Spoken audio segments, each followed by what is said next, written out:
പ്രിയംവദയുടെ അഴുകിത്തുടങ്ങിയ ഭൗതിക ശരീരം ഒരു തുണിക്കെട്ടിലാക്കി പ്രതി കുഴിച്ചിട്ട സ്ഥലമാണിത്. വല്ലാത്ത സ്മെല്ല് വരുന്നുണ്ട്. നമ്മളിപ്പോൾ നിൽക്കുന്നത് പ്രതിയായ വിനോദിൻ്റെ വീട്ടിൻ്റെ പിൻവശത്താണ്. ഇവിടെ വെച്ചാണ് പ്രിയംവദ കൊല്ലപ്പെട്ടത്. അമ്മ നിൽക്കേ, ഈ മരുമോൻ അമ്മയോട് അപ്പുറത്ത് തൊട്ടടുത്ത് സമീപസ്ഥയായ ഒരാളിനെ കാണാനില്ല എന്ന് പറഞ്ഞപ്പോൾ ഈ മരുമോൻ അമ്മയോട് എന്തെങ്കിലും പറഞ്ഞായിരുന്നോ? അല്ല, ഇവിടെ ഇങ്ങനെ ഇവർ അന്വേഷിച്ച് നടക്കുന്നുണ്ടല്ലോ, ആ സമയത്ത് ഒന്നും പറഞ്ഞിട്ടില്ല. പക്ഷെ ഞാൻ എടുത്തു പ്രിയമ്മയെ കാണാനില്ലവര്, അത് ഞാൻ ഇങ്ങനെ തന്നെ പറഞ്ഞു, എവിടെയെങ്കിലും പോയിരിക്കും 5-6 ദിവസം കഴിയുമ്പോൾ എന്ന് ഇത്രയും ഞാൻ പറഞ്ഞു. അപ്പൊ അദ്ദേഹം എന്ത് പറഞ്ഞു? ഒന്നുമില്ല, മിണ്ടില്ല, ഗുണമില്ല, ഇത് നമ്മൾ അറിയില്ല, ഇത്രയും തന്നെ. ഈ ഇദ്ദേഹത്തിന് ഈ ഫുഡ് മറ്റു കാര്യങ്ങളൊക്കെ എവിടെയാണ്? ഇവിടെ തന്നെ അല്ലേ? ഞാൻ ആ വീട്ടിൽ പിള്ളേർ കിടക്കാൻ മാത്രം ഞാനും പിള്ളേരും ഉണ്ടാവും. അതല്ല, ഇദ്ദേഹം ഉച്ചയ്ക്ക് രാവിലെയൊക്കെ ആഹാരം കഴിക്കുന്നത് എവിടെ നിന്ന്? വാക്കിൽ നിന്ന് കാണും, ചില സമയത്ത് വല്ലം വരും. ഇങ്ങോട്ട് വരാറില്ല? ഞാൻ അപ്പൊ ഈ 3 ദിവസങ്ങളിൽ ഇങ്ങനെ ഈ നാട്ടുകാരും വീട്ടുകാരും ഒക്കെ അന്വേഷിച്ച് നടക്കുന്ന സമയത്ത് ഇദ്ദേഹം എന്ത് ഇവിടെ ചെയ്യാറ്? നമ്മ ഈ ഭാഗത്തൊക്കെ വരുന്നു പോകുന്നു നിൽക്കുന്നു? അത് എനിക്ക് തെളിവില്ല. എന്തെന്ന് വെച്ചാൽ കടവുണ്ട്, രാവിലെ 5 മണിക്ക് 6 മണിക്ക് പോകും. പിന്നെ വേറെ ആരും ഈ കോമ്പൗണ്ടിൽ ഇല്ല? ഇല്ല. 5-6 മണിക്ക് ഞാൻ അങ്ങ് പോകും. പെയ്യ പറഞ്ഞത് 6 വൈകുന്നേരം 6 മണി, 5 മണി, 7 മണി. അമ്മയ്ക്ക് അവിടെ എന്ത് കടയാ? പനച്ചുകൂട് ചട്ടിക്കട. അമ്മ പിന്നെ ഇന്നെന്തെങ്കിലുമൊക്കെ കഴിച്ചോ? രാവിലെ ഫുഡ് കഴിച്ചോ? ചായ കുടിച്ച്, ചായ കുടിക്കാൻ ബാക്കി എന്ത് ചെയ്യാൻ പറ്റും അമ്മ? വിഷമിക്കണ്ട. കാരണം എന്ന് വെച്ച് കഴിഞ്ഞാൽ ഈ ലോകത്ത് ഇതുപോലെ വേദനിക്കുന്ന അമ്മമാരും അച്ഛനും ഒക്കെ ധാരാളമുണ്ട്. പലയിടത്തും നമ്മൾ കാണുന്നതാണ്. ചിലപ്പോൾ വന്നു പറക്കുന്നത് മക്കളായിട്ട് ശത്രുക്കളായിരിക്കും വന്ന് നമുക്ക് പറയാൻ പറ്റില്ല. ഒരു റൂഫിൻ്റെ ഉള്ളിൽ അങ്ങനെയൊക്കെ സംഭവിക്കാറുണ്ട്. അപ്പോൾ അതിനോർത്ത് വിഷമിക്കണ്ട. തെറ്റ് ചെയ്തവർ ശിക്ഷിക്കപ്പെടും. എന്തായാലും അമ്മ ചെയ്തൊരു വലിയ കാര്യമുണ്ട്, ഈ ലോകത്തോട് പറയേണ്ടുന്ന ഒന്നാണ്. അഥവാ ചെയ്തില്ലെങ്കിൽ അമ്മയ്ക്ക് കൂടെ ഇരിക്കാൻ പറ്റില്ല. അമ്മ കൂടി സെക്കൻഡായി പോയേനെ കൂട്ടുപുറത്ത്. അമ്മ ചിലതൊക്കെ നമ്മളോട് ഷെയർ ചെയ്തു. ആ വീട്ടിലെ സാഹചര്യം, സ്വന്തം മകളെ ഒരു പുരുഷന് വിവാഹം കഴിച്ചു കൊടുക്കുമ്പോൾ എല്ലാ മാതാപിതാക്കളും മോഹിച്ച പോലെ തന്നെ നല്ലൊരു യുവാവാണ് മകളെ കെട്ടിക്കൊണ്ടു പോകുന്നത് എന്ന് അക്കാലത്ത് വിചാരിച്ചിരുന്നു. മരം വെട്ടുപണി, കൊത്തൻ്റെ കയ്യാൾ, ഇതുപോലുള്ള കൂലിപ്പണിക്കൊക്കെ ഇയാൾ ആദ്യം പോകുമായിരുന്നു. പിന്നെ പല വിധത്തിലുള്ള ലഹരി വസ്തുക്കൾ ഉപയോഗിച്ച് തുടങ്ങിയതായി നാട്ടുകാരും പറയുന്നു. പിന്നെ ഈ കൂട്ടത്തിൽ നമ്മൾ എടുത്തു പറയേണ്ട ഒരു സംഗതിയാണ്, ഇദ്ദേഹത്തിൻ്റെ ഭാര്യ ഇയാളുടെ ശല്യം കാരണമാണ് വളരെ ദൂരേക്ക് ജോലി തേടി പോയത് എന്നും അറിയാൻ കഴിഞ്ഞു. ഈ വസ്തുതകളൊക്കെ ആ അമ്മയുടെ വായിൽ നിന്ന് തന്നെ ഒരു മൊഴി പോലെ എടുത്ത് ഇങ്ങനെ ഒരു പബ്ലിസിറ്റി കൊടുക്കുക എന്നത് സാധ്യമല്ലാത്ത ഒന്നാണ്. അതൊക്കെ പോലീസിനും കോടതിക്കും മുമ്പിൽ അമ്മ തുറന്നു പറയാൻ പോകുന്ന കാര്യങ്ങളാണ്. പിന്നെ അമ്മ നൽകിയ ഒരു സൂചനയുണ്ട്. ആ സൂചനയിൽ ഉൾപ്പെടുന്നത് ഇദ്ദേഹത്തിൻ്റെ ഭാര്യ, അതായത് അമ്മയുടെ മകൾ ഇവിടെ നിന്ന് ദൂരെ പോകാൻ കാരണവും ഇയാളുടെ ദുർനടപ്പും മറ്റുമാണ് എന്ന്. അവൻ തിരിച്ചു വന്നാൽ ആ അമ്മയെയും വച്ചേക്കില്ല എന്ന് അവർക്കൊരു പേടിയുണ്ട്. തീർച്ചയായിട്ടും പറയണം. ആ കാര്യങ്ങളെല്ലാം അവർ ചോദിക്കുമ്പോൾ വളരെ വ്യക്തമായി പറയണം. ഈ കാലാകാലങ്ങളായി അമ്മ ഉപദ്രവിച്ചുകൊണ്ടിരുന്നത് പറയണം. ഓക്കെ, സ്വസ്ഥതയും സമാധാനവും ഇല്ലാത്ത വീടുകൾ ധാരാളമുണ്ട്. അമ്മ പേടിക്കണ്ട. ഇപ്പോൾ ഇതെല്ലാം പറഞ്ഞല്ലോ, കണ്ടോ, ഇങ്ങോട്ട് വരുന്നുണ്ടോ എന്ന് ഞാൻ പലരോടും ചോദിച്ചു. അപ്പോൾ അവരോട് ഞങ്ങൾ വരുന്നില്ല എന്ന്. പക്ഷേ ഇപ്പം നമുക്ക് ചുറ്റും നിൽക്കുന്ന ആൾക്കാരുടെ എണ്ണം കണ്ടോ. ഈ അമ്മയെ നമ്മൾ സപ്പോർട്ട് ചെയ്യണം ഏത് വിധേനയും. കാരണം ഒരു വീട്ടിൽ ഒരാളൊരു ക്രൈം ചെയ്തു എന്ന് പറഞ്ഞാൽ അത് എല്ലാവർക്കും ബാധകമായ ഒന്നല്ല. അമ്മ ഒരു രീതിയിലും അയാളെ സപ്പോർട്ട് ചെയ്തിട്ടില്ല ഇതുവരെയും. അതുകൊണ്ട് കഴിയുന്നത് നമ്മൾ സപ്പോർട്ട് ചെയ്യണം, നാട് സപ്പോർട്ട് ചെയ്യണം. ഓക്കെ, കാരണം അവർക്ക് അതിലൊരു പങ്കുമില്ല. വളരെ കുഞ്ഞ് വീടാണ്, ചെറിയ അടുക്കളയും ബെഡ്റൂമുമാണ്. എങ്കിലും എല്ലാം അടുക്കും ചിട്ടയോടെ പ്രിയംവദയുടെ വീട്. പ്രിയമായി സംവദിക്കുന്നവൾ, പ്രിയമായി സംസാരിക്കുന്നവൾ, പ്രിയമായി ഇടപെടുന്നവൾ എന്നൊക്കെയാണ് പ്രിയംവദ എന്ന വാക്കിനർത്ഥം. ആ വാക്കുപോലെ, ആ പേരുപോലെ തന്നെയായിരുന്നു പ്രിയംവദ ഈ നാട്ടുകാർക്ക്.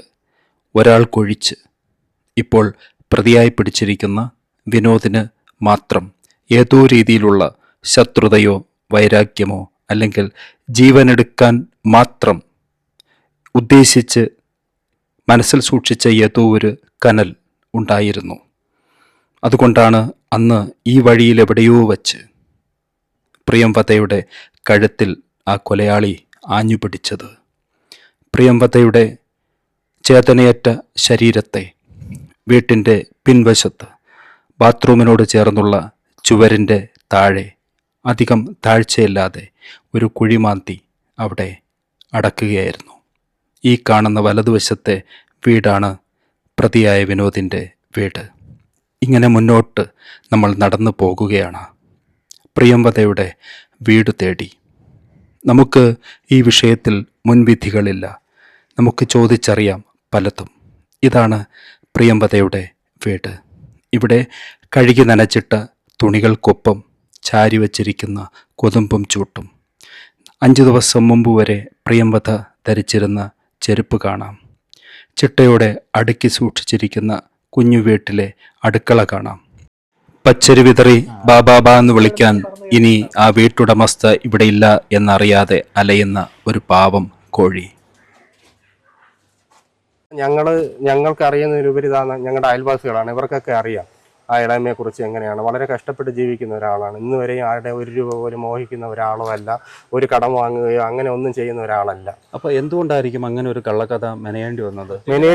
ഒറ്റയ്ക്ക് താമസിക്കുന്നുണ്ടുള്ള ഒരു കാരണം ഉണ്ടാവും. ശരിക്കും കാഴ്ചയ്ക്ക് ഒറ്റയ്ക്ക് അല്ലല്ലോ അവര്. അതെ, എങ്കിലും ഒറ്റയ്ക്ക് ഒരു വീട്ടിൽ താമസിക്കുകയാണല്ലോ എന്നുള്ള ഒരു ചിന്തയുണ്ട്.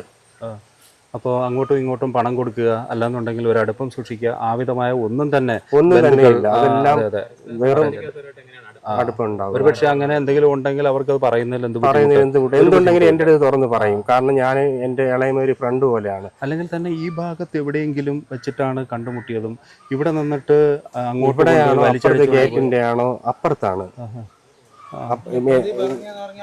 അപ്പുറത്ത് കൊണ്ടുപോയിട്ടെന്നാണ് പറഞ്ഞത്. പക്ഷെ ഈ വീട്ടില് നമ്മള് പകൽ ദിവസങ്ങളിൽ ആളുണ്ടാവും. ആ ജനാല വഴിക്ക് കാണാൻ പറ്റും. ഞാൻ ഏറെക്കുറെ രാവിലെ ഏകദേശം എത്ര മണി? ഞാനൊരു സുഖമില്ലാത്ത പേഷ്യന്റ് ആണ്. എനിക്ക് 9-10 മണിയാവും. എനിക്ക് ബ്ലഡ് ക്യാൻസർ ആണ്. 8 വർഷം കൊണ്ട് 10 വർഷം കൊണ്ട് ട്രീറ്റ്മെന്റിലാണ്, ചികിത്സ നടക്കുന്നുണ്ട്. അപ്പൊ ഞാൻ മരുന്ന് കഴിച്ചിട്ട് എണീക്കാൻ ഇച്ചിരി രാവിലെ ലേറ്റ് ആവും. ഇപ്പൊ ഗ്രാജുവലി റിക്കവറി സ്റ്റേജ് ആണോ? റിക്കവറായി വരുന്നുണ്ട്, മെഡിസിൻ കഴിച്ച് റിക്കവറായി വരുന്നുണ്ട്. എവിടെയാണ് ട്രീറ്റ്മെന്റ് മെഡിക്കൽ കോളേജിലാണ്. അങ്ങനെ പിന്നെ അത് പോയിട്ട് ഇളയമ്മയായിരുന്നു ഒരു സപ്പോർട്ടായിരുന്നത്. എന്റെ അമ്മയ്ക്കും BP-യുടെ പ്രശ്നങ്ങളൊക്കെ ഉണ്ടായിരുന്നു. അമ്മയുടെ അനിയത്തിയാണ്. അപ്പൊ അവര് ഹെൽപ്പ് ചെയ്യാൻ നമ്മുടെ അടുത്ത് വരും അല്ലേ? വരും. നല്ല ആക്റ്റീവാണ്. ഇവിടെ ഉണ്ടെങ്കിൽ കൂടുതൽ ടൈം ഇല്ല. ജസ്റ്റ് കാരണം ഇളയമ്മ അണ്ടി ഫാക്ടറി പോയിട്ട് 6 മണിയൊക്കെ ആകുമ്പോഴാണ്. കശുവണ്ടി ഫാക്ടറി തേങ്ങാപ്പാറയായിരുന്നു. അവിടെ നിന്ന് ഇപ്പോൾ അണ്ടി ഫാക്ടറി പൂട്ടിയിട്ട് 2 വർഷത്തിനകമായിട്ട് കാരക്കോണത്തിന്റെ അടുത്ത് തോലടി എന്ന് പറയുന്ന ഈ മിസ്സിംഗ് ആകുന്നു എന്ന ഉദാഹരണത്തിന് വൈകുന്നേരം വരുന്നില്ല, അപ്പം ഇവരെ കാണുന്നില്ല. ഈ ഒരു അവസ്ഥയിൽ അന്ന് രാത്രി നമ്മൾ എന്ത് ചെയ്തു? ആ ഭാഗത്തൊക്കെ അന്വേഷിക്കുന്നതിലപ്പുറം പോലീസിനെ അറിയിച്ചോ? പോലീസിനെ അന്ന് അറിയിച്ചിട്ടുണ്ടായിരുന്നു. സംശയം കൊണ്ട് 8-9 മണിയായപ്പോഴാണ് വീട് പൊളിച്ചു നോക്കിയത്, കിണറ്റി നോക്കിയത്. ഒരു കാരണവശാലും ഈ ഭാഗത്ത് ഇങ്ങനെ ഒരു സംശയം ഇല്ല. 1% പോലും. അതെ, 1% പോലും നമുക്ക് അങ്ങനെ സംശയം തോന്നിയില്ല. അപ്പോൾ ഇത് നമ്മുടെ കണക്കൻ പ്രകാരം 3-ാമത്തെ ദിവസമാണ് അറിയുന്നത് ഇവിടെ ഉണ്ടെന്ന്. 4-ാമത്തെ ദിവസമാണ്. ശരിക്കും 3 ദിവസം കഴിഞ്ഞാൽ അതിന്റെ ഒരു ദുർഗന്ധമൊക്കെ പുറത്തേക്ക് അത് അവർക്ക് അനുഭവപ്പെട്ടിട്ടുണ്ടെന്ന് അവർ ചാനലിൽ പറഞ്ഞിട്ടുണ്ടായിരുന്നു. പോലീസുകാരോടൊക്കെ അവര് പറഞ്ഞിട്ടുണ്ടായിരുന്നു. അങ്ങനെയാണ് അവർ പോയി നോക്കിയത്. അപ്പോഴാണോ കൈപ്പത്തിയോ കൈ അവരാണ് കണ്ടത്. അവരാണ് ഇതിന് തെളിവിന് ഒരു ഇതെന്ന് പറഞ്ഞാൽ അവര് തന്നെയാണ് സാക്ഷി എന്ന് പറയുന്നത്. അവരാണ് ഇത്. ആ ഒരു കുഞ്ഞാണ്. ഉണ്ട്. അപ്പൊ കുഞ്ഞുങ്ങളും ആയിട്ടൊക്കെ നമ്മൾ സഹകരിക്കുന്നതാണോ? നമ്മുടെ കുഞ്ഞുങ്ങള് ഇവര് ഇതിന്റെ ഉള്ളിൽ ഇങ്ങനെ കളിച്ച് നടക്കുന്നതാണ്. ഇങ്ങോട്ടൊന്നും അങ്ങനെ വരില്ല. പിന്നെ നമ്മളും കൂടുതൽ പുറത്തിറങ്ങുന്ന ആൾക്കാരും അല്ല. ഇതിന്റെ ചുവരിന് നല്ല ഹൈറ്റ് ഉണ്ട്. ഒരു പുറം ലോകം അറിയാൻ പറ്റാത്ത വീടുമായിട്ട് ബന്ധപ്പെടുത്തി ഇങ്ങനെ വെച്ചിരിക്കുക വർഷങ്ങളായിട്ട്. അപ്പോൾ നമുക്കൊന്ന് ഇങ്ങോട്ടൊന്ന്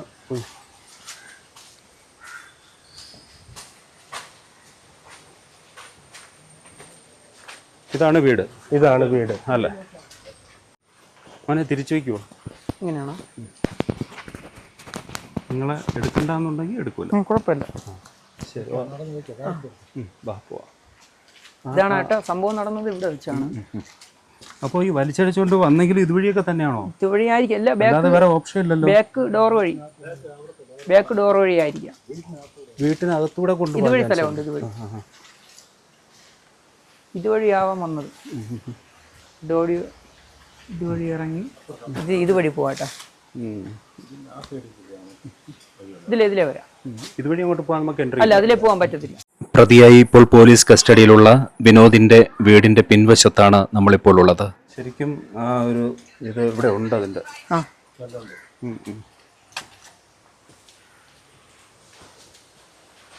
ഇവിടെയാണ് കിടന്ന സ്ഥലം. അമ്മ നമസ്തേ.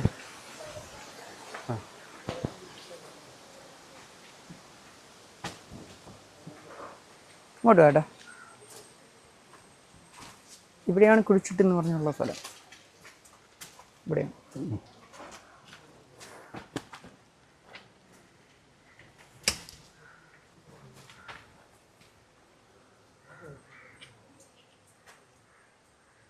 ഇതൊന്നും അധികം താഴ്ചയൊന്നും താഴ്ചയില്ല. ഇതിൻ്റെ അടിയിലും സ്ലാവാണ്. കുഴിയെടുത്തതല്ലേ? കുഴിയെടുത്തതല്ല, ഈ അവസ്ഥ മണ്ണ് വെട്ടിയത്. ഇവിടെ നിന്ന് മണ്ണ് വെട്ടിയിട്ടതാണ്. ഈ അവസ്ഥയിൽ തന്നെയാണ് ഡെഡ് ബോഡി കിടന്നത് അവിടെ. അതെ അതെ. അപ്പോൾ എന്തുകൊണ്ട് മൂടി വെച്ചു അവിടെ? ആസ്പെറ്റോസ് ഷീറ്റ് മൂടിയത് ഈ മണ്ണ് വെട്ടിയിട്ട്. എന്നിട്ട് ഇവിടെ ആസ്പെറ്റോസ് ഷീറ്റ് ഇങ്ങനെ മറച്ചിരിക്കുന്നുണ്ട്. അതെ അതെ അതെ.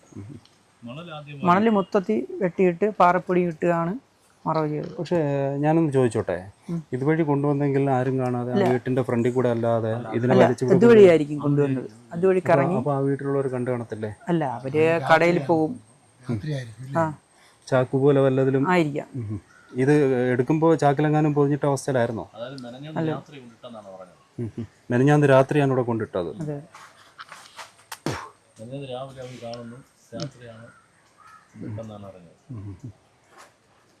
മഴയായോണ്ട് ആരും ശ്രദ്ധിച്ച് കാണും. ഈ ടാർപ്പ പിന്നീട് കെട്ടിയതാണല്ലേ? ഇത് ഇന്നലെ കെട്ടിയതാണ്.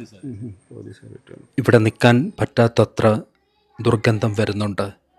എത്രയെത്ര ജീവിത സ്വപ്നങ്ങളുമായി പ്രാരബ്ധങ്ങളോട് മല്ലടിച്ച് കഴിഞ്ഞ ഒരു പാവം വീട്ടമ്മയായിരുന്നു പ്രിയംവദ. ശരിയാണ് അവർ പറഞ്ഞത്.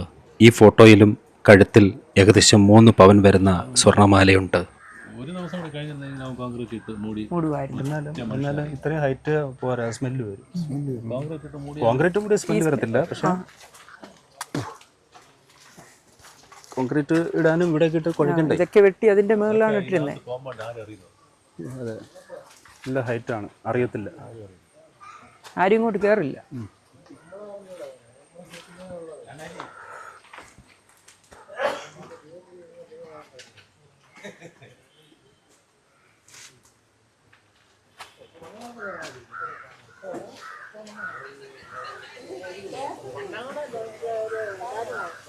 ഇതാണ് പുള്ളിയുടെ മാൻ, ഭാര്യയുടെ. സംസാരിക്കും എന്നോട് അവര്. ഓ, ഇതാ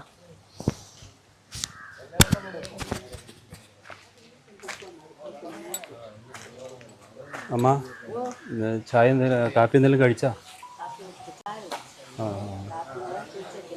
നമ്മുടെ 2 കൊച്ചുകുട്ടികൾ ഇപ്പോൾ ഇവിടെ ഇല്ലല്ലോ. അമ്മയെ ബുദ്ധിമുട്ടിക്കില്ല, ജസ്റ്റ് ചോദിക്കുക. ആ കൊച്ചുകുട്ടികൾ എവിടെ പോയി?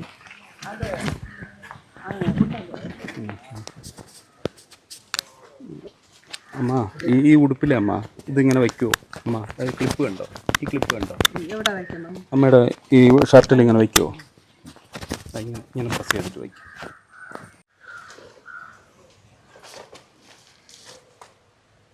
പ്രത്യേകിച്ച് അമ്മയോട് സംസാരിക്കാനുള്ളത്, അമ്മ ലോക മാതൃത്വത്തിൻ്റെ ഒരു പ്രതീകമാണ്. കാരണം ഈ പോലീസിൻ്റെ മുമ്പിൽ ഈ വിഷയം ഒരുപക്ഷെ എത്താതെ പോയേനെ, കോൺക്രീറ്റ് ഇട്ട് ആ ഭാഗം മൂടിക്കഴിഞ്ഞിരുന്നുവെങ്കിൽ. പക്ഷേ അമ്മ കൊടുത്ത ഒരു സൂചന, അന്ന് എന്താണ് അമ്മ സംഭവിച്ചത്? സംഭവിച്ചത്, കടയെ അടച്ചിട്ട്, എനിക്ക് കട ഉണ്ട് പഞ്ചോട്ടിൽ, കടയെ അടച്ചിട്ട് വന്ന് ഇതിലെ ആ വീട്ടിൽ കൂടെ കയറി വന്ന്, 2 വീടും എൻ്റെയാണ്. ആ വീട്ടിൽ കൂടെ കയറി വന്നപ്പോൾ ചെറിയ നാറ്റ. പക്ഷെ ഇതെന്തൊരു നാർന്ന എന്ന് ഞാൻ സഞ്ജയെ കൊണ്ട് വീട്ടിൽ വെച്ചിട്ട് എനിക്ക് സംശയം തോന്നി, ഈ നാറ്റ അവിടെ ഉള്ളത്. നോക്കിയപ്പോൾ ആ മുറിയിലുള്ള ലൈറ്റ് ഇല്ല, ഓഫ് ചെയ്തിരിക്കണം. ഏത് മുറി അമ്മ? ആ മുറി ഈ സാധനം കൊണ്ട് വച്ചില്ലേ ആ താഴത്തെ വീട്ടിലെ ആ മുറി നമ്മൾ കണ്ടില്ല അമ്മ. ആ അതിനെ തുറക്കരുതെന്ന് പോലീസുകാർ പറഞ്ഞിട്ട് അവിടെ മൊഴിയരയല്ല സാമ്പ്രാണിത്തിരിയും പൊതുതിരിയും കത്തിച്ച് വെച്ചേക്കണം. ഞാൻ ആയിരിക്കണം മന്ത്രാവ് നടക്കണമെന്ന് നിസ്സാരം പോലെ ഞാനന്ന് പറഞ്ഞു. അപ്പോഴാൾ കൂടെ ഇല്ല, പുള്ളിക്കാരൻ കൂടെ ഇല്ല, എങ്കിൽ ഞാൻ നോക്കാനും പോവില്ല. അപ്പം അവൻ അങ്ങ് മുടുക്കില്ല, അവിടെ അങ്ങ് പെയ്യിട്ട് അത് നോക്കി ഞാൻ പറഞ്ഞു. അമ്മ അവനെന്ന് ഉദ്ദേശിക്കുന്നത് മകനായ വിനോദിനെ കുറിച്ചാണ്. സോറി മരുമോൻ, മരുമോനായ വിനോദിനെ കുറിച്ചാണ് പറയുന്നത്. പറഞ്ഞോളൂ. അപ്പോഴ് അവിടെ ഇരുട്ടാണ്, ലൈറ്റില്ല. അപ്പം ഞാൻ ഈ ഫോണിൽ ലൈറ്റ് ഇടാൻ എനിക്ക് അറിഞ്ഞുകൂടാ. അപ്പം ഞാൻ പറഞ്ഞു, മക്കളെ ഈ ഫോണിൽ ലൈറ്റ് ഇട്ടതാ എന്ന്. ഞാൻ അവളിട്ട് തന്ന് ഞാൻ ചെന്ന് കട്ടിലിൻ്റെ അടി നോക്കിയത് വരി പിടിച്ച് ഇത് കിടക്കുകയാണ് കസേരയാണ്. ഒരു കസേര പെട്ടെന്ന് ഉയരിനെ കളഞ്ഞാണ് ഞാൻ ചെന്ന് നോക്കണേ. ഞാൻ വന്നോടനെങ്കിൽ പ്രശ്നമാണ്. ചെന്ന് എത്തി നോക്കിയപ്പോൾ ഇത്രയും കണ്ട്. സംഭവം ഇത്ര പൊക്കേ ഉള്ളു സാധനം. 1.5 അടി ഹൈറ്റ് ഒക്കെ ഇല്ല, തുണിയില് പുതപ്പില്. അപ്പൊ ഞാൻ വിചാരിച്ചു കൊച്ചു പിള്ളേരാരെങ്കിലും അന്നായിരിക്കും, അത്ര അത്യാവശ്യം ഉള്ളു. അപ്പൊ ഞാൻ കയ്യെ കണ്ടോണ്ട് ഇപ്പം ഈ വാവിട്ടില്ല, ഓടി കൂടെ വന്ന് തളർന്നു കൈയും കാലൊക്കെ പറയലേ. മനുഷ്യൻ്റെ കൈയാണല്ലോ എന്ന് ഞാൻ ചിന്തിക്കണം. കൈ മാത്രം തന്നെ കണ്ട് അങ്ങനെ ഞാൻ ഇവിടെ അവിടെ നിന്ന് ഓടി വന്നില്ലേ. ഒന്നാമത് അറ്റാക്ക് ഉള്ളതാണ് എനിക്ക്. അപ്പം എനിക്ക് തളർച്ച ഉണ്ടായി. ഞാൻ അങ്ങനെ കസേരയിൽ ചാരി അങ്ങനെ ഇരുന്ന് കുറച്ച് കഴിഞ്ഞപ്പോൾ ആ ശ്വാസങ്ങളൊക്കെ വിട്ടപ്പോൾ ഞാൻ വിചാരിക്കുന്നത് ഇവ എന്താണ് ഈസേ ആരെയും കൊന്നിട വയ്ക്കില്ല എന്ന് എൻ്റെ മനസ്സിൽ തോന്നിയതാണ്. പിന്നെ ഈ കൈ എങ്ങനെ വന്നു അങ്ങനെ ആലോചിച്ചുകൊണ്ടിരുന്നിട്ട് ഞാൻ പറഞ്ഞു, മക്കളെ അല്ലെങ്കിൽ അവൾ പോവില്ല, ഇത് പറഞ്ഞാൽ പോവില്ല. മക്കളെ നീ ഒരു കാര്യം ചെയ്യും, നിൻ്റെ തന്തി എന്തരോ മോട്ടിച്ച് പറക്കി പാത്രമോ വെങ്കല പാത്രം ആരെന്തായാലും കൊണ്ടുവച്ചിരിക്കുന്നത് അവിടെ ചെന്ന് നോക്ക് മക്കളെ. എൻ്റെ കണ്ണിൻ്റെ വ്യത്യാസമായിരിക്കും, എന്തരെന്ന് അറിയാൻ പാടില്ല. സത്യമാണിത് പറഞ്ഞത്.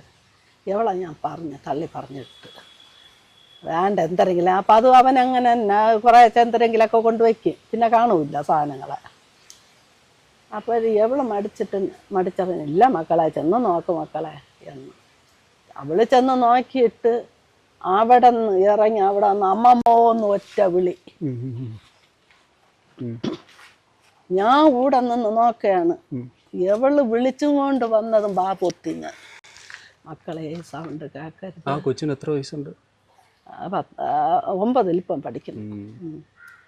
പിന്നെ മക്കളെ വിളിക്കരുത്, നമ്മളെ ഇതുപോലെ അവൻ കൊന്നുകളയും, അതുകൊണ്ട് മക്കൾ വിളിക്കരുത്, ആരുടെ പറയരുത്. അവൾ ഞാൻ കരച്ച് തന്നെ കൊടുക്ക സൗണ്ടില്ലാതെ എങ്ങനെ അവളെ ഞാൻ സമാധാനപ്പെടുത്തി. നിന്നെയും കൊല്ലും എന്നെയും കൊല്ലും, നമുക്കിവിടെ കേൾക്കാൻ ആരുമില്ല, ആ മക്കൾ പോലും ഇല്ല, ആ മക്കളുമില്ല, ഭർത്താവില്ല, ആരുമില്ല. അതുകൊണ്ട് നീ സൗണ്ട് കുറയ്ക്കണം, കരയരുത്.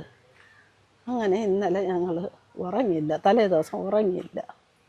ഞങ്ങളങ്ങനെ നേരം വിളക്കുന്നേരം ഈ ലൈറ്റ് ഞാൻ ഇട്ടിരുന്നു. ഒരു 2 മണിയാ 2 മണിയാ 1:30 മണിയാ എന്തരോ മഴയൊക്കെ ആണല്ലോ, ഒന്ന് സൗണ്ട് കേൾക്കാൻ പാടില്ല. ഈ ലൈറ്റ് നോക്കിയപ്പോൾ എല്ലായിടം ലൈറ്റ് കിടക്കണം, ഈ ലൈറ്റ് അണഞ്ഞ് അണഞ്ഞത് എന്തെങ്കിലും ചെയ്തിരിക്കും. എന്താ എങ്ങനെ എന്നെ ആണെന്ന്. അപ്പം ഞാൻ രാവിലെ പള്ളിയിൽ പോകണം, ഞായറാഴ്ച പള്ളിയിൽ പോയപ്പം പള്ളിയിൽ പോകണം, ഞാനും പിള്ളേരൊക്കെ പോകണം. ഞങ്ങൾ ഈ റിസോർട്ടിൽ തന്നെ പെയ്യത്, ഇത് കിട്ടിയിട്ടുന്ന റിസോർട്ടിൽ തന്നെ പെയ്യിട്ട് ഞാൻ മനസ്സുകൊണ്ട് വിചാരിച്ച് ഞാൻ എന്ത് ചെയ്യും, ഇത് ആരോടെങ്കിലും പറയണമല്ലോ, നാളെ എന്നെ ഇതുപോലെ കുഴിച്ചു മൂടാണ്ടത് വരുമല്ലോ. അമ്മ പറഞ്ഞു പോയതിൽ ചില കാര്യങ്ങൾ ബോധപൂർവം ഒഴിവാക്കുന്നു. കാരണം ഇത് കോടതിയുടെ പരിഗണനയിലുള്ള ഒരു കേസാണ്. ഈ കോമ്പൗണ്ടിൽ 2 വീടുകൾ, ഒന്ന് വിനോദിന്റെ വീട്, ഒന്ന് വിനോദിന്റെ അമ്മായിയുടെ വീട്. അതുപോലെ തൊട്ടടുത്ത കോമ്പൗണ്ടിൽ 2 വീടുകൾ, ഒന്ന് പ്രിയംവദയുടെ വീട്, മറ്റൊന്ന് പ്രിയംവദയുടെ സഹോദരിയുടെ വീട്. ഏത് മുറിയിലായിരിക്കും ഇതിൽ? ഉള്ളിൽ ഇതിൻ്റെ ആ സൈഡാണ്. Okay okay.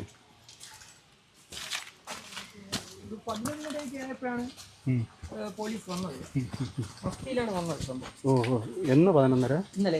ഇന്നലെ രാവിലെ ഒരു 11:30 ആയപ്പോൾ പോലീസ് വന്ന്. 11:30 മുതലാണ് ഇവിടുത്തെ കാര്യങ്ങളെല്ലാം പ്രോസസ് തുടങ്ങിയത്. നമ്മൾ താഴെ നിന്ന് ഇങ്ങോട്ട് വന്നു. ഒരുപക്ഷെ ഈ മുറി ആയിരിക്കുമോ പറയണേ? ഇതായിരിക്കും. ഇല്ല കേട്ടോ, ഇതിന്റെ അപ്പുറത്തായിരിക്കും. ഇതിന്റെ അപ്പുറത്ത് വേറെ റൂമുണ്ട്. നമുക്കത് കാണാൻ പറ്റില്ല, അത് അതിലോട്ട് ചേർത്താ ചെയ്തിരിക്കും. നമ്മൾ വന്നപ്പോൾ നമ്മളെ അകത്തോട്ട് വിട്ടില്ല പോലീസ്.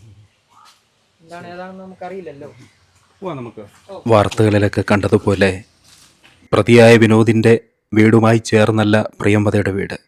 പ്രിയംവദയുടെ വീടിരിക്കുന്നിടത്ത് പ്രിയംവദയുടെ സഹോദരനും കുടുംബവും ഒക്കെ ഉള്ളതാണ്.